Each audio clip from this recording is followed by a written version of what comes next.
Glad you're spending your Memorial Day with me instead of, family members, anything like that, right? Hey, I think it was so funny. This year is so weird. I was driving the Nickajack across there's a Marion County park there on Saturday night, heading to the church building to do some stuff, well, Saturday evening. And everybody was over there in sweaters and hoodies looking at their jet skis floating in the water. I think it was like 61 with a 15-mile-an-hour wind.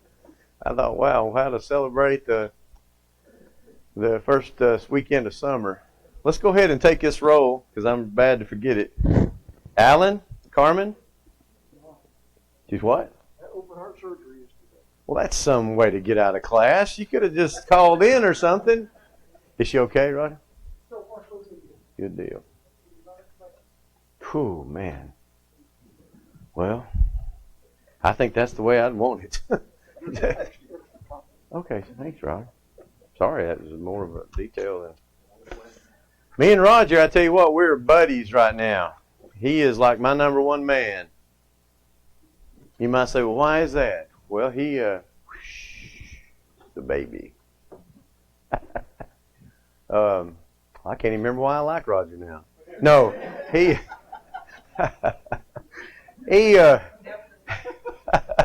Bible camp this year is going to be on 1st and 2nd Peter, and it just so happens the Gospel Advocate's doing 1st and 2nd Peter this summer. So I was like, man, that's great. Well, we just are in Genesis, and the old Gospel Advocate, because of the COVID, we kind of started doing that on Wednesday night, and he's got me teaching Genesis next fall out in Cleveland, and I thought, man, this is great. You think about preaching for a minute. You've got your article you're working on that week. You got Sunday morning Sunday school. You got AM sermon. You got PM sermon. And you got Wednesday night. You got a lot of different topics going on. It's great to consolidate.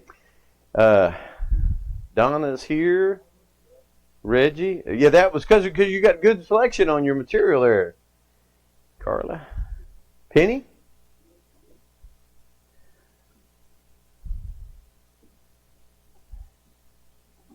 Peter, is your good wife with you tonight? No? You didn't make her mad, did you? Ernest, not with us. Kenneth Johnson? Oh, I'm sorry, Ken. I had you, well, you're not who I thought you were. Roger and Jim? McCoy? Roger's the man. He knows where everybody's at. Elizabeth Traylor? What's that? Nothing.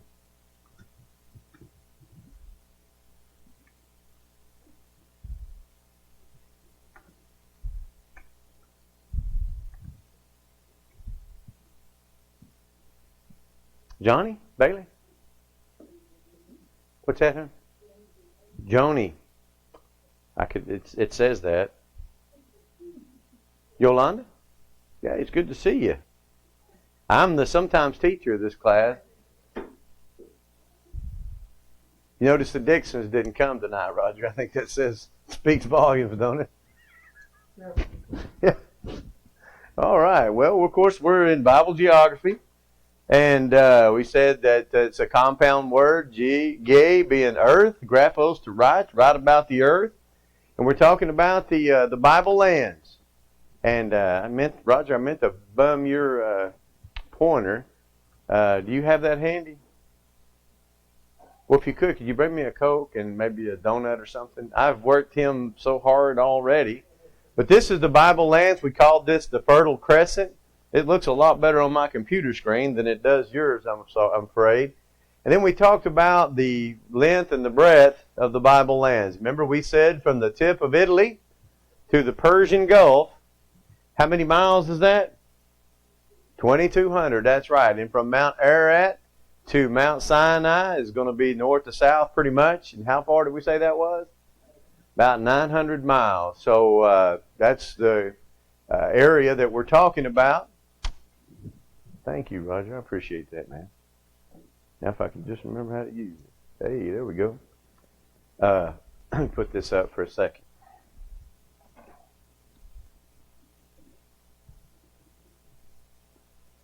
The Fertile Crescent, so much going on here. You see that Akkad Any of y'all ever see the Scorpion King? Remember, he was an Akkadian. That's where he would have been from. This right here, of course, is called Mesopotamia.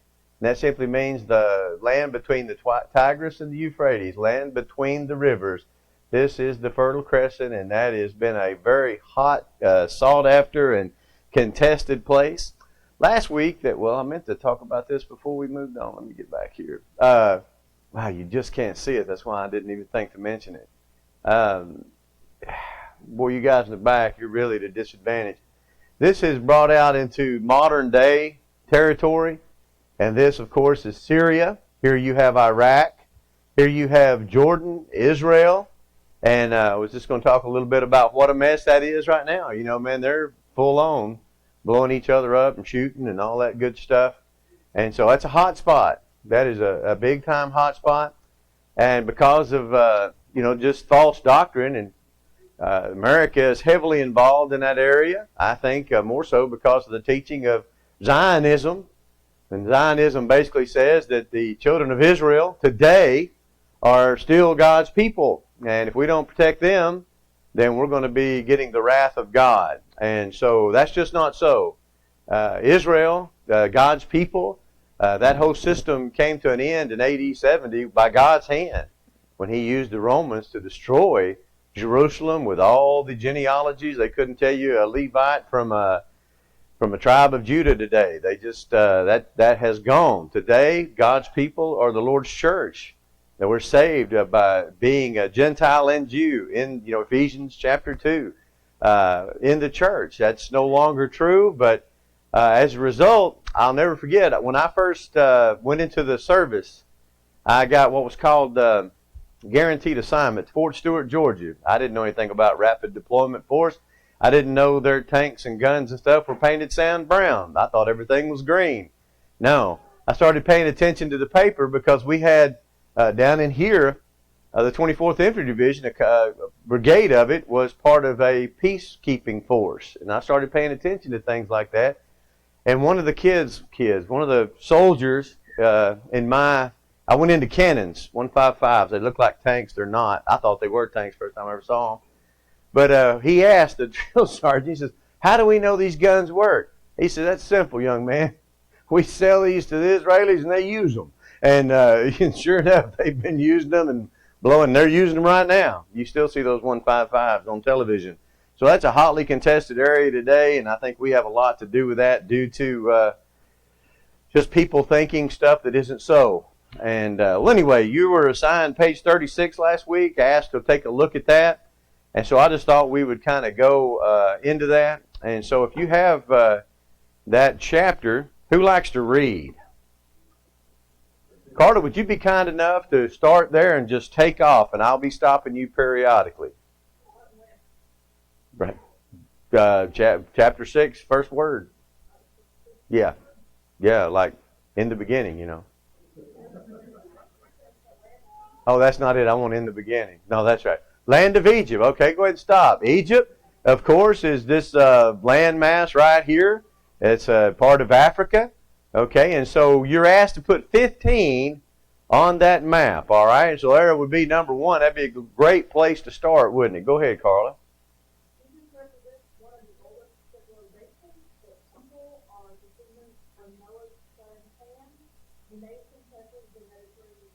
Okay, there's point number 2, Mediterranean Sea.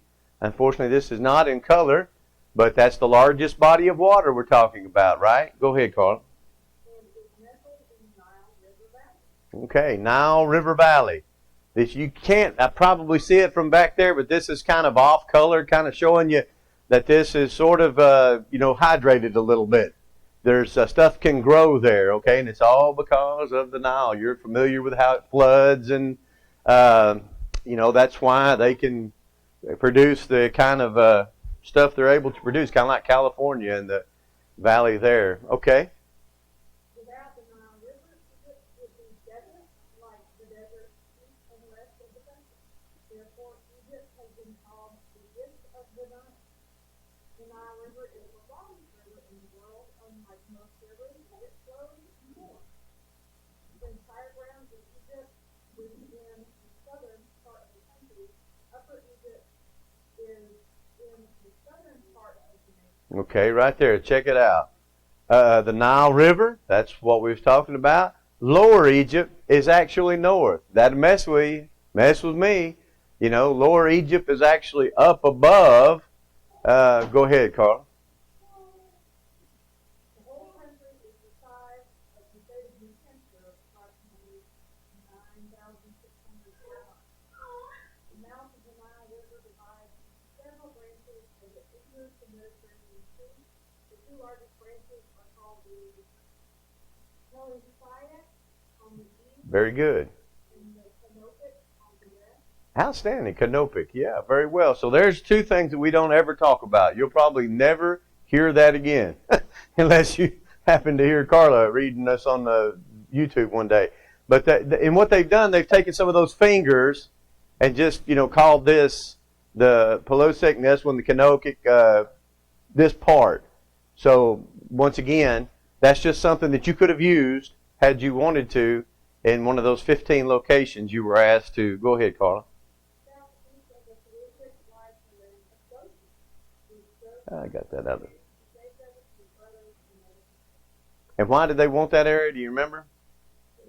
Fertile, yeah. Feed cows. Okay, go ahead. The branches of the Nile River entering the Mediterranean Sea created the rich Nile Delta. It was here that essentially the Nile River deposited the fertile soil it gathered from its long course from Central Africa. Goshen and its good inhabitants enjoyed the rich farmland in the Nile Delta.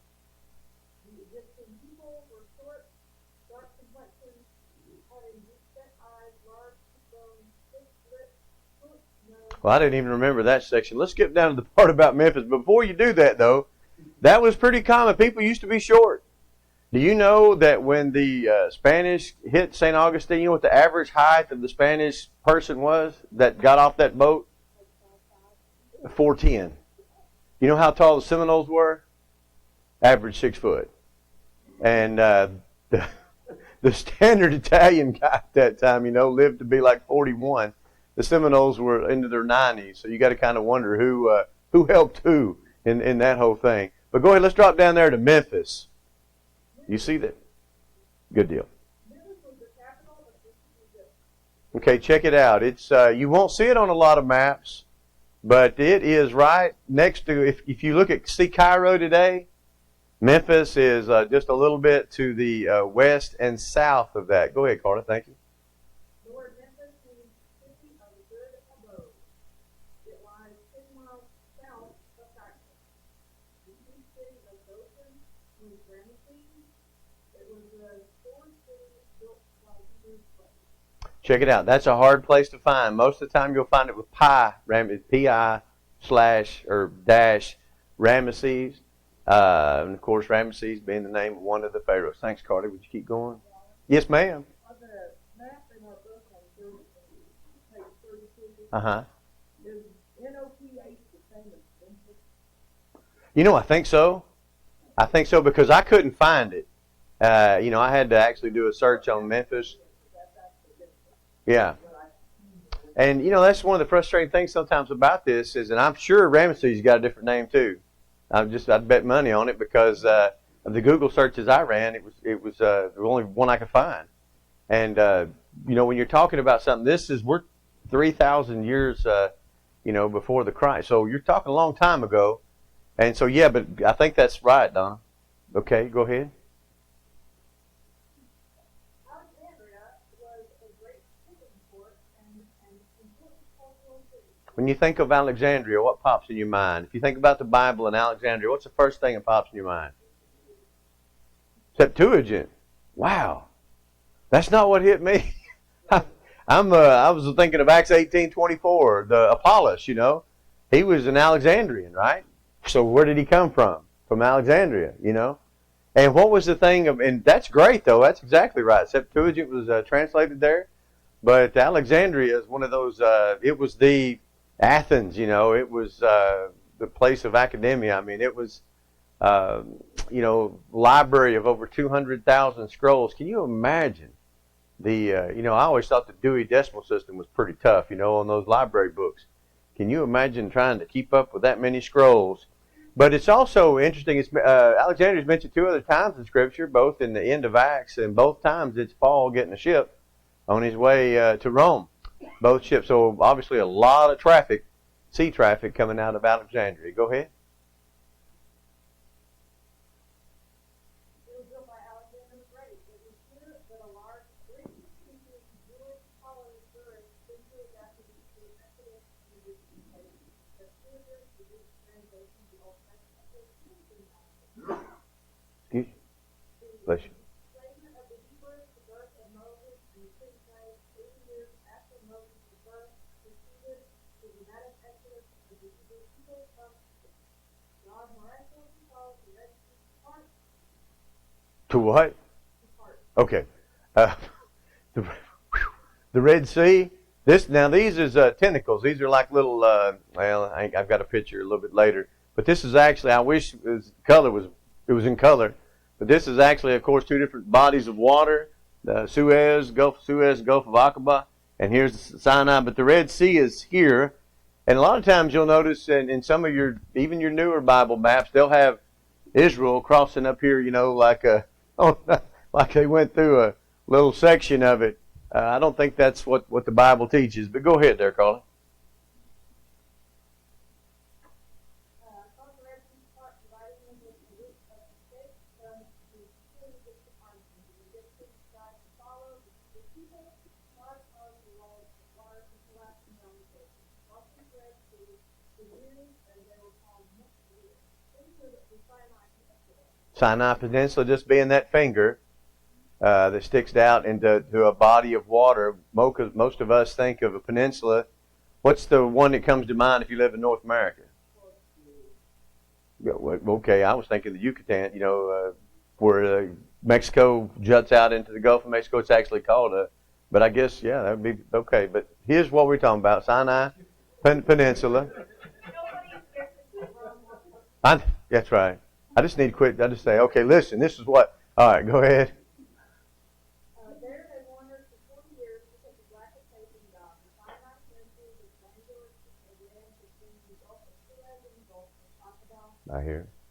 It is a wilderness or desert. 5 individual wilderness areas are named: Shur, Ephraim, Sin, Paran, and Zin.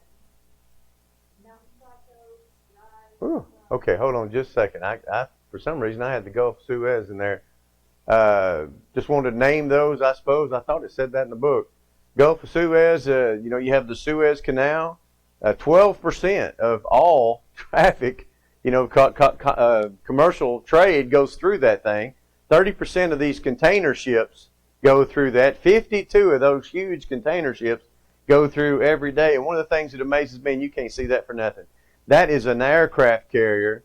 That's one of the things that's so, I don't even know if we go through there anymore, because you can see, you could probably take one of them old BB guns you had as a kid and make a good shot at that thing. So you can imagine how vulnerable these ships, don't you just hate those movies where you see an aircraft carrier group out there and there's ships within 50 yards of it on each side? That is not how that works. The Navy's highly sophisticated. They have ships all around that thing, but they're miles away. They have a great barrier around that thing. Why? It's carrying gazillions of dollars. But the Sinai Canal, of course, was dug. It cuts off weeks, in traffic, so it's very popular. The Gulf of Aqaba, the other side there.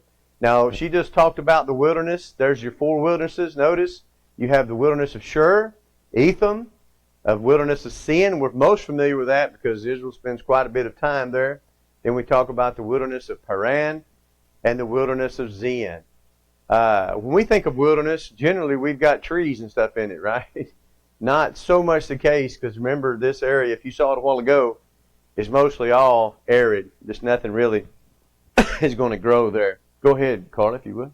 Mountain plateaus rise from 2,000 to 2,500 in this area. There is little water or vegetation. The most important single mountain to the Sinai Peninsula was Mount Sinai. Moses twice received the Ten Commandments on tables of stone from God. At the foot of this mountain, the children of Israel made a golden calf and worshipped it. This angered Moses and God. The exact site of Mount Sinai is unknown today. The at least 3 feet are thought by various people to be the original Mount Sinai. We think of Mount Sinai. You know, what went forth from there?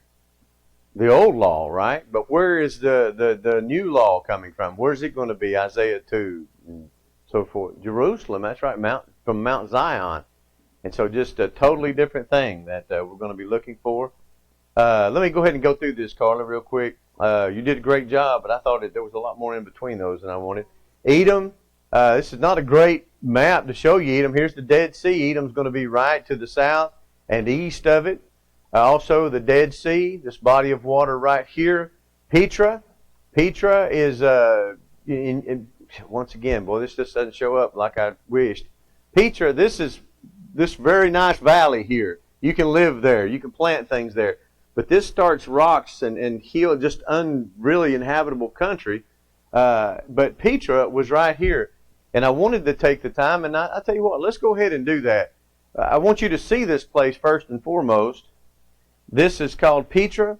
One of the things my mother-in-law, when they went over there to the Bible lands, we went to this place.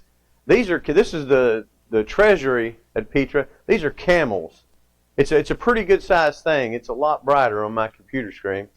But they carved that thing into solid rock. You're talking about some time. Of course, if you got a bunch of people and they have nothing to do, you can give them a COVID check and a chisel, right? So go out there and whittle on this rock for a while. But this place is massive. That didn't turn out very well at all. This is people, and you can see how it's in like a gorge. Very hard to get into. If you've ever heard about Thermopylae and how those 300 Spartans were able to hold back a 1,000,000-man Persian army, because you can't get so many folks in here. You know, and you get a bunch of folks here and bodies start piling up. It's a traffic jam. It's like 24 in Chattanooga. You're not going anywhere. And so these are folks and carts and stuff, but you can see how inaccessible this was. And so it gave the Edomites a lot of courage that they shouldn't have had. Here's one of the rooms inside that treasury.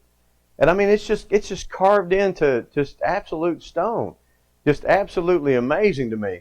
So with that said, let's turn to the book of Obadiah and just kind of get a real quick look at some things about that. Obadiah is a one-chapter book.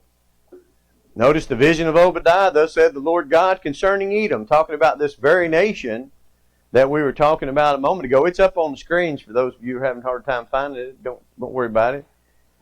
Behold, I have made thee small among the heathen. Notice verse 3. The pride of thine heart hath deceived thee. Thou that dwellest in the clefts of the rocks, whose habitation is high, that saith in his heart, who shall bring me down to the ground? Though thou exalt thyself as the eagle, and though thou set thy nest among the stars, thence I will bring thee down. Verse 5 said, if thieves had come in, they'd have left something. You know, somebody breaks in your house, what are they going to go for? They're going to go for the guns. They're going to go for TVs. They're going to go for stuff that's, costs money, that's light and they can carry. They're not going to go for your underwear, your old clothes. They don't want that stuff. They're going to leave something, right? But not. The God says, when I'm done with you, Edom, you're not going to have anything. If the threshers had come through, if people had come through, grape gatherers, they'd have left some of the grapes. They'd have said, this ain't no good. Leave these here. God says that's not what's going to happen here. And why is that? Well, it's happening because when Jacob, that's Israel, verse 10, the violence that was going on against them, they turned their back. Not only did they stand on the other side, of course, according to verse 11, but they actually helped. And they looked on their brother. They went in, took advantage of them and their day of distress. They entered into the gate of the people, verse 13. They even kept the ones that were trying, the refugees, from running. They kept them from leaving. And so that one little book, one chapter book in the Old Testament is talking about that very thing where, what's bad is I don't even know how to get back to, I can't see all my screen here. Sometimes you shouldn't go to a new plan, should you? Well, try escape. I want to escape. I'd like to escape right now. Somebody open that door. I'm out of here. Well, I know on Windows you can go to F5. Obviously, that's not it. So usually I just push a little doohickey right here, and I know what it is. This thing's in the way. Anybody know how to make that go away? I would like to do that, Peter. Let's see.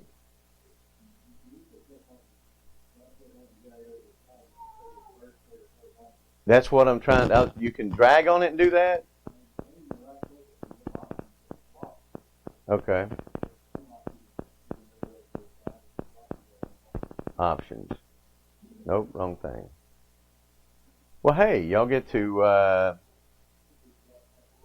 dock preferences. There we go. I'd like to throw this dock out right now. I want it to go to the right. Okay, good. There we did. All right. Now I still can't do what I wanted to do. Down on the bottom. Down here. Oh, okay, that's my... See, I'm used to my dock being there. All right. Okay. And now I'm in presenter view, which is a real problem. Well, it doesn't matter. You can't see it. Canaan. Canaan, of course, is the area that we're talking about. And now, tonight, we're going to break off into the tribe allotments that were given in the book of Joshua. And so this is huge. I kind of see the last test, the final class that we have, where you take home something that looks like this. And on that, I would like the names of the tribes. Also, we're going to look at the 6 cities of refuge. And then you got another map tonight. That map you saw, those little kingdoms on there. Kingdom of Edom. Did y'all get the second sheet of paper? Okay. That that needs to be known for the last class. Okay. I won't be here next week. Yeah, I know. But anyway. But the last two we're going to be looking at, we're going to be high speed. We're going to be looking at lots of slides, different pictures of different towns that are still, that the Bible that we can look at. So we're not going to really. We'll try to review this maybe once or twice before then. But for the most part, we're not going to be in the old covenant anymore. But you need to know Edom. You need to know Moab. You need to know Ammon. You need to know where the Philistines hang out. Okay. So those 4 are very important. But notice your tribal allotments now. You've got East Manasseh. Notice you got Reuben, Gad, and Manasseh. If you'll notice, you've got 13 on there, I believe, right? That's because these are repeated, all right? And where are the where's the Levites? How come, where's their land allotment? They didn't have one, that's right. Yeah, they're everywhere, aren't they? 48 cities, right? Good deal. So we're going to need to know these. Reuben, Gad, East Manasseh, West Manasseh. This one right here is where it gets tough for me. I can usually always remember Simeon's down here. I always remember where Judah is because Jerusalem's stuck in the middle of it, right? And I've got a real good idea that Benjamin's there because they kind of hung out with Judah when the two split. So that I got that. I can keep that with me just about all the time. I get into more trouble right here trying to remember particularly Zebulun, Issachar, Asher, and Naphtali. I have trouble remembering those guys when we're talking in the book of Genesis, They're just not brought out. Ephraim, you're going to remember a lot. That's the name, if you remember the book of Hosea, the whole northern kingdom. He calls them Ephraim because Ephraim's one of the major tribes. And so that's easy for me to remember. But these guys have always been a little tough for me. So, that might be where you want to spend the most time. I don't think you'll have much trouble here or here. But remember, Dan has kind of got 2, okay? You had a bunch of Danites that moved up here, all right? And so you've got Ephraim, you've got West Manasseh, Issachar, Zebulun, Asher, Naphtali, all right? But also, on the last, you're going to need to know this, okay? You're going to need to know Lake Hula. You're going to need to know the Sea of Galilee. You need to know where the Dead Sea is. You need to know Mount Carmel because that's your thumb sticking out, okay? I know you've got the Mediterranean, all right? Taking a Bible geography class, you should at least leave with that. Yeah, Mediterranean, Mount Carmel, these kingdoms that surround Canaan. We're never really able to do much with them. And then the tribal allotments, that'll just help you. And then, of course, we'll take a look here in just a moment at the cities of refuge. This map's darker, not good. Oh, that's even worse. I was hoping that'd be better. Let's go ahead and just number those. I believe, what is the sheet for Reuben? Is that number 1? No, Reuben, Simeon. Simeon's 1? Okay, you know what? I probably just need to get a paper. That'd save us a little bit of time. Let's go ahead and label that, if you haven't already. I know you guys are a lot like me. When I was in school, when they'd hand something out, I'd just go ahead and finish it. Did y'all have that one teacher that taught you a lesson? You know, where the only thing you were supposed to put in there was your name. Yeah, that's right. And you found that out on the last one, and so you failed if you did yeah. So sometimes it doesn't pay to be fast, right? Okay, Simeon will be your first one. Number 2, going to be the tribe of Judah. Remember, when you got the Dead Sea, all you need to do is go to the very top of it and go over to the side a little bit. Draw you a Jerusalem. You'll be great, okay? Right above that, number 3 is going to be Dan. And then you notice way up here in the top, you've got another Dan. That's just letting you know that group that breaks off, the end of Judges, goes up there. They had a little allotment up there that they kind of took. Number 4, Benjamin. 5, Ephraim. 6, the Manasseh, but the which side? The west side of Manasseh, that's right. And then number 7, Issachar, which is always fun to try to remember how to spell.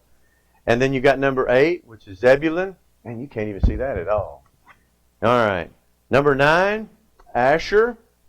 Number 10, Naphtali. Of course, we already said about Dan there.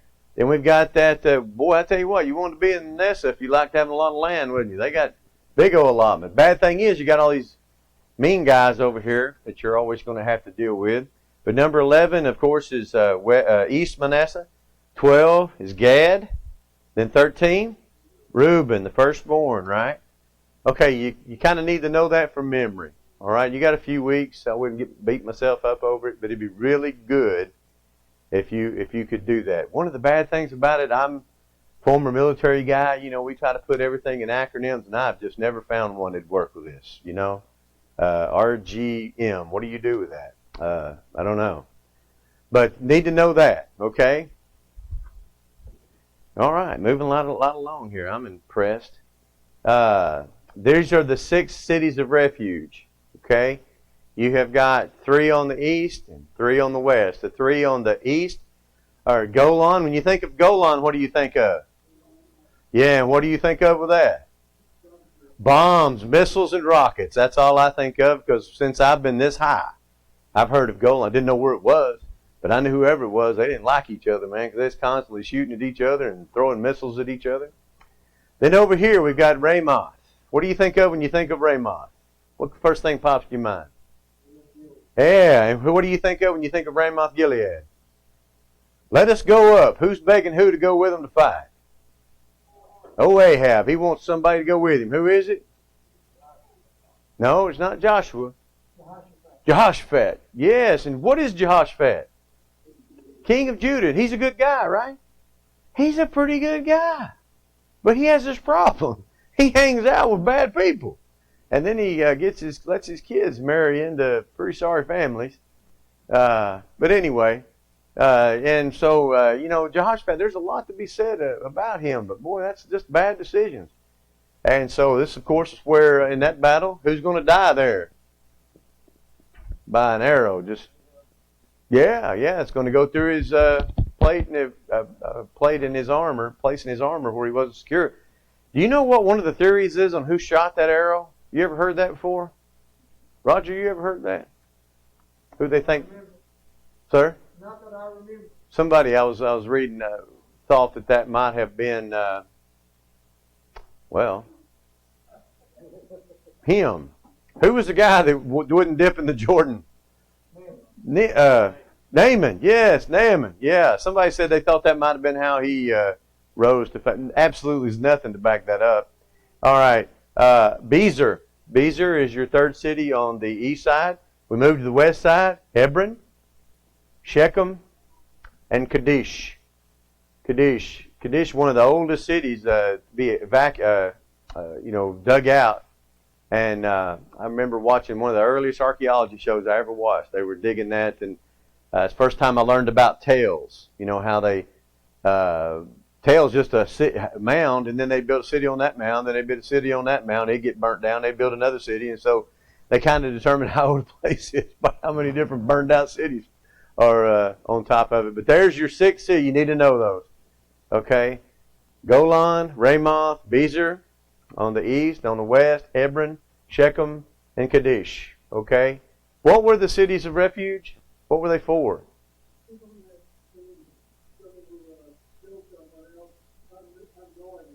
Yes, sir.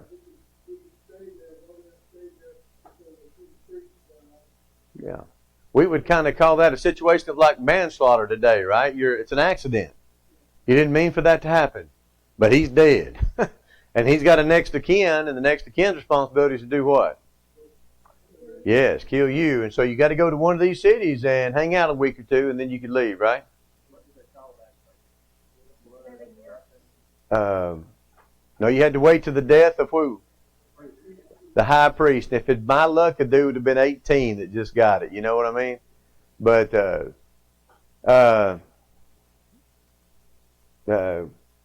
I'm not sure what you're asking, Shane. Did he have a particular name?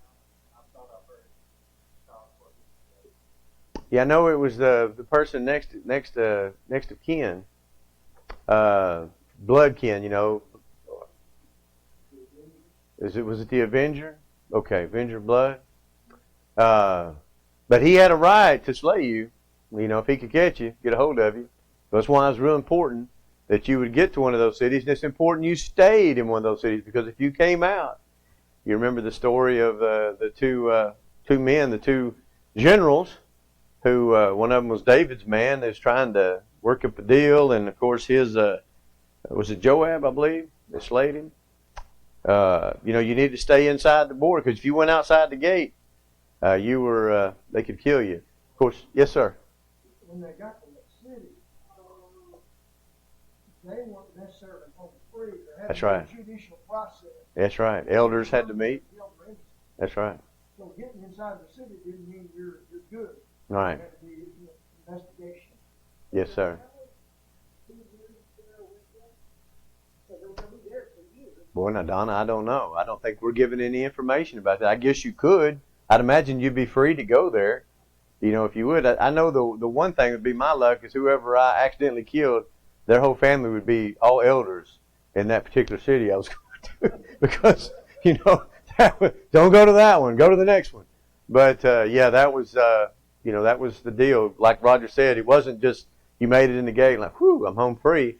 But then, you know, the guy couldn't pursue you in there and kill you. You actually got your day in court, so to speak. That's just more information about those particular cities. I thought we'd look at this, and hopefully you can see it well enough. I tell you what, this is just the judges. I'm sorry, brother.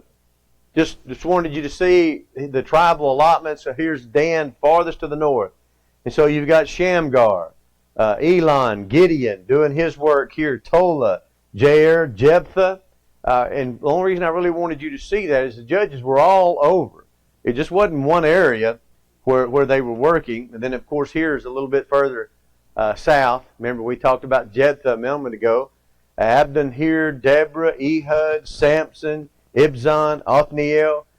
So, you know, you had a lot of judges in a lot of different areas. Don't think that God was just, or the judges were just in one area.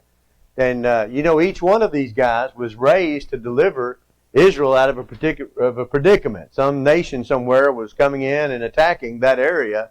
And so you can see they pretty much were getting it from all sides because they're surrounded on all sides. And you could especially think about how Dan must have felt being right there in that corridor, that freeway from the north to the south that so many of those ancient kingdoms would come through and, you know, go and use to fight each other. Okay, let's go ahead and talk now about some of the deportations. This, of course, is what we would call the Assyrian Kingdom. And 845, notice that, about 850 years before Christ, Assyria ruled the world. And a fellow by the name of Tiglath-Pileser at the time. Pretty mean people, pretty rough. They, you know, you learn a lot through societies about culture. about from their pottery and from their artwork, there's not a lot. They killed and took names, if you will. They just went out. Their thing was to conquer. And, one of the things you can see is how they treated their captives. Nose rings and stuff, chains to them, just awful. And that's what they did. They didn't leave a whole lot as far as culture. And when it came time that they weren't the top dogs anymore, they weren't, not a whole lot of people were sad about that. Here, of course, we're going to have the division of the northern and the southern kingdom. Of course, that comes about 1 Kings chapter 3. Remember, Solomon has problems with women. Lots of problems, about 1,000 of them, right? And so God takes the kingdom away because of his wives leading his heart away from God, and gives it to another fellow. So you have this division here.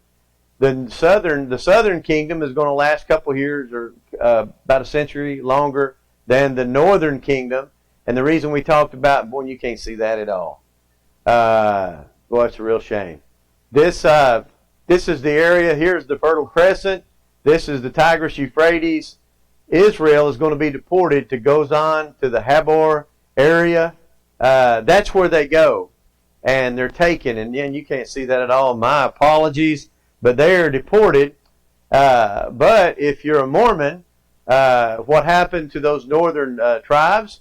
You're going to go build a barge. You're going to build a bunch of barges. They're going to be airtight. And you're going to build those barges and go to the promised land, according to the book of Ether, chapter 6. And they did that, and they go to the promised land. And I bet you didn't know that the New Jerusalem is going to be built in America. Yes, that's right. About 200 million people were here in America at one point in time, according to the Book of Mormon. More Jews here than you'll ever find in Palestine. They came over on these barges, on these arks, and that didn't happen. It's just a made-up story that you have millions of people in this country that believe. You have one of the most evangelistic bunch of people in the world, and they're teaching a mythology. They're teaching a fable. It's absolutely amazing. They built barges. You ought to hear the description of the barges. Anyway, they got on these barges, and it took them like 450 days to get here to the... Where is the archaeology? Where's the evidence of that? There is none, nor has there ever been. And it's just absolutely amazing. Brother, that's why sometimes, we need to teach and we need to preach, but we also need to let people know that, listen, that's just not so. It's just not the truth. Well, anyway, there's going to be a new king arise, Nebuchadnezzar. He's going to say, you know what, we've had enough with the Assyrians. A couple hundred years later, notice we're at 625 now. And he is going to take over Nineveh, Assyria. And his son is going to go up here, and he's just going to whoop the Egyptian Pharaoh as well. And what is that, 605? Nebuchadnezzar is going to defeat Pharaoh Necho. Why do we think of Pharaoh Necho? Why does he jump into our head when we're talking about Bible geography? Good king, what? Josiah. Who does he die fighting? Pharaoh Necho. Where's Necho going? Up here to fight Nebuchadnezzar. And that's just a terrible thing. Good young man, good young king. Well, anyway, you have the kingdom of the Babylonians expands, but what I wanted you to see was the fact that you have different deportations. The very first one, this is 2 Kings chapter 24, and you've got Daniel, that first group, in about 609. Now these numbers, depending on who you read, will vary a little, the dates. The second time he takes is the big wave. That's when a lot of folks go by, the skilled workers and so forth. Ezekiel is part of that bunch. In 596, 597, and then the last group, Zedekiah, remember he has his eyes put out. He rebels against Nebuchadnezzar. You got to feel sorry for Zedekiah sometimes. I mean, in a way, he had so much pressure on him from the pro-Egyptian group, wanting him to stand up against Nebuchadnezzar, and that was just not a good idea at the time. And instead of listening to God, instead of listening to Jeremiah, the last thing he sees is his children, his sons, being put to death before his eyes are put out. And he is taken to Babylon, where they will spend 70 years. But guess what? The Babylonian kingdom will not stand. It's going to be taken over by the Medo-Persians. And God names a fella by the name of Cyrus, who is going to let Israel come back. Not only is he not going to let them come back, he's going to encourage them to come back. He's going to bankroll it. He's going to pay them. He's going to give them the money and the things and all the stuff that they took. He's going to give it back. All the ornaments and so forth from the tabernacle. So we have, and also there's a fourth deportation. This is brought out in Brother Turner's book on Daniel, but Nebuchadnezzar and Nebuzaradan, the captain of the guard, carried away captive. I just stick with the three. Not many, 745 people here. But notice the first coming back. This is, you're going to find this in Ezra chapter 2. Zerubbabel. And he names all the people. You see the genealogies. It was a big deal, man. They're going back to Jerusalem. They're going to rebuild the temple, and they get off to a great start. But you remember, they lay the foundation and what? Kind of quit. Yeah, things are kind of tough, but it's not too tough to work on their houses, right? Still houses and so forth. And so you have some folks that start really preaching up. The last two prophets in the Old Covenant, they start really, hey, man, now it's time to, time to build the temple back. Ezra comes back about 458. His heart set on teaching and preaching the Word. Really encourages those men and women to do what's right. And then he has a great help, and a fellow by the name of Nehemiah, who comes back and actually finishes the wall, something that nobody else was going to do. But he did it very quickly. The people had a mind to work, We did this in Bible camp a few years back. It's just I love Nehemiah. He's just a man's man. He's just that kind of take charge kind of guy. He got the people in the right mindset. I know as a preacher, you're just always thinking, man, if I could just do what Nehemiah did. If I could just get people fired up enough to get and have a mind to work, to get out, to solicit their neighbors, to solicit their friends, to say, listen, here's the truth. Come study it with us. I'll bring you the truth. We got CDs. We got websites. We've got printed material. If we could just get people fired up about that like they are about Alabama football or Tennessee football or whatever, if we could just get people fired up, if we could get Christians to think about the most important thing that we do, well, I think we could build a wall, in less than 2 months. That's a pretty great thing. Nehemiah does. So your three deportations, that's so important. Remember, Jerusalem has been rebuilt. The walls are reestablished. The land promise was fulfilled, in Joshua chapter 21. Israel today is not God's people. There's not going to be a battle in Armageddon. Well, there's going to be a lot of battles in the Valley of Megiddo. As long as there's people over there, they're going to be shooting, killing each other. But as far as all that stuff you see on television and the world, Jesus coming back to establish His kingdom, His kingdom's been established. It's here. This is evidence Israel has been restored. All those prophecies you see in Ezekiel and so forth, the Valley of Dry Bones, that's talking about this. When they would come back and they would rebuild, and of course the Messiah would come back as a result. Here's the last thing, and then the class is yours. Boy, I appreciate your good attention. This is what I'd like for you to know. Remember, Lake Hula, Sea of Galilee, Dead Sea, Mount Carmel, Mediterranean, and remember the Philistines, Edom, Moab, Ammon. Wouldn't worry about that. And then the land allotment, the 12 different divisions of the land, and those 6 cities of refuge. You got a long time. But that's what I'd love for you to leave this class with that. I think it'd be well worth it. I think it'd be well worth your time. I hope it's been worth your time anyway. But I think that'd be something you can take with you and use it just about any time. Any questions over anything we've covered? We've went through a lot of material. Anything? No? Yes, ma'am.